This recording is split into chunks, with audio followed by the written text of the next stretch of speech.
Non, non, non, il n'y a pas de message. Je dis tout le temps pour le message, moi je prends la poste. Et c'est pas un film à message du tout, c'est un film. Voilà, j'ai lu le livre d'Emmanuel Carrère qui m'a fait la démonstration que euh, la vie, c'est un truc qu'il faut prendre au sérieux. Et que voilà, faut la manger à pleines dents et qu'il faut.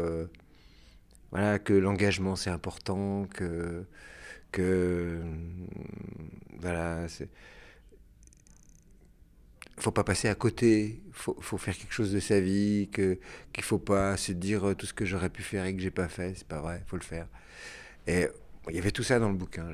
Moi, il m'a ému aux larmes à travers ça. Et j'ai pas trouvé ça triste du tout, j'ai trouvé ça vivant. Et j'ai donc dit à Emmanuel que j'avais adoré son bouquin, mais je trouvais qu'il n'y avait pas matière à faire un film.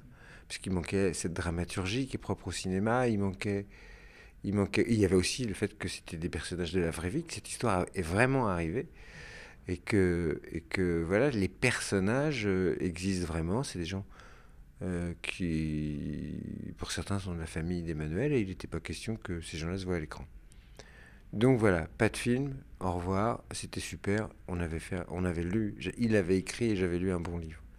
Et puis ça m'a travaillé parce que en voyageant beaucoup avec Welcome, je cherchais toujours le sujet du prochain film et ça revenait tout le temps.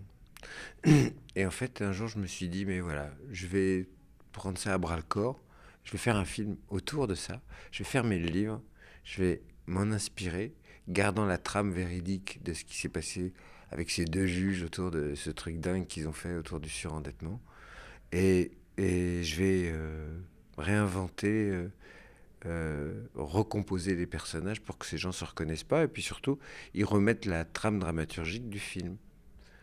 Et donc voilà, et j'ai dit à Emmanuel, eh ben, je vais m'inspirer de ton livre. Voilà, en gros, je vais te trahir. Il m'a dit, vas-y.